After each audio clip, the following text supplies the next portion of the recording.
Quel type d'espèces animales, du coup, on peut trouver aujourd'hui ici? On peut trouver une diversité d'espèces, donc ça va évidemment, comme on est en bord de rivière, des espèces piscicoles qui vont venir s'implanter dans le bras mort. Alors le bras mort par rapport à la rivière, c'est un milieu d'eau calme. Donc du coup c'est une zone un peu de refuge lorsque la rivière va être en crue, donc va présenter un trop fort courant. Les poissons vont venir se réfugier dans cette zone-là. Dans les zones de bras mort, on a des eaux qui se réchauffent plus vite qu'au niveau de la rivière qui présente du courant, donc une eau plus fraîche. Comme l'eau se réchauffe plus vite, on va avoir une production végétale plus importante avec du plancton, c'est cette couleur verte que l'on voit dans l'eau qui va se former. Et du coup, ça sert de nourriture à des poissons qui vont manger ce plancton. Et donc on a d'abord des espèces piscicoles diversifiées qui vont apparaître. Ensuite, sur le pourtour des bras morts, on va avoir des ceintures végétales qui vont s'installer, qui vont être liées à l'ensemencement naturel par la rivière qui aura transporté les graines. Et ces ceintures végétales vont constituer des supports pour des insectes aquatiques, notamment des odonates, des libellules en fait, qui une fois, une libellule d'abord pond ses œufs dans l'eau, mais lorsque la larve émerge, elle vient utiliser le support végétal pour se transformer et se muer en libellule. On va avoir dans ces ceintures végétales aussi des habitats propices pour l'apparition de papillons des milieux humides, et dans des milieux un peu amphibies qui sont entre terre et eau, puisque autour des bras morts on a des milieux qui s'inondent régulièrement en fonction de la montée des eaux ou qui s'assèchent en fonction de l'été, avec le manque d'eau. Ces milieux amphibies vont être propices à tout ce qui est faune d'amphibiens, comme les batraciens, les grenouilles, les crapauds. Et enfin, on va avoir aussi d'autres milieux, d'autres espèces comme des couleuvres qui vont s'installer là, puisqu'on a des zones ouvertes, des zones ensoleillées et une eau calme.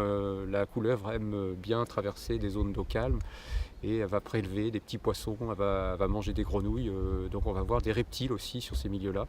Et on peut trouver aussi sur notre zone là, on a aussi une espèce protégée qui peut venir à terme s'installer, c'est la cistude d'Europe.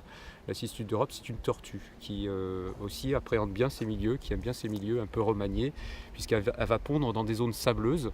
Par contre, elle est aquatique et elle vit à l'état adulte dans les zones de bras morts. Et en journée, elle vient prendre des bains de soleil sur des morceaux de bois émergés et elle va plonger ensuite pour aller prélever sa nourriture. Mais on a aussi tout le cortège des oiseaux, en fait des oiseaux nicheurs de bord de l'eau, notamment les canards, donc toutes les familles d'anatidés, les canards. On peut avoir des gravelots, ce sont des petits oiseaux qui vont pondre dans les zones de galets au bord des rivières et qui vont appréhender ces zones un peu de milieux ouverts, de milieux pionniers, en fait, ces milieux qui sont juste, qui émergent de l'eau et qui présentent une granulométrie constituée de galets, de sable. On peut avoir aussi dans ces zones-là le martin pêcheur qui va lui nicher dans les zones d'érosion, dans les berges, mais par contre qui va parcourir le pourtour du bras mort ou le long de la rivière pour aller se nourrir de petits poissons. Et enfin, on a aussi des mammifères, puisque à l'amont de ce site et à l'aval de ce site, on a des populations de loutres naturelles qui sont présentes. On observe des épreintes et on pense qu'à terme, dans les 2 ans qui viennent, avec la végétation qui va prendre, les habitats qui vont se créer, ça va être un milieu beaucoup plus tranquille. La loutre va pouvoir se faufiler dans ces zones humides. Et on pense que la loutre va venir facilement coloniser ce site, puisqu'elle va prélever elle-même aussi sa nourriture dans la rivière. Et des zones de bras morts comme ça, qui vont être très riches au niveau piscicole, vont constituer une ressource alimentaire pour la loutre de premier choix. Donc on pense aussi trouver des mammifères sur ce site à terme, et des mammifères protégés. Alors au niveau des espèces qui sont apparues du fait de la renaturation de ce site, on a des espèces dites protégées qui sont apparues parce qu'on a créé sans doute du coup des milieux favorables. Et moins d'1 an après, en septembre, lorsqu'on a fait les premiers inventaires, les travaux se sont terminés au printemps. Dès l'automne suivant, on a 5 espèces protégées de niveau national qui sont apparues dans les milieux recréés.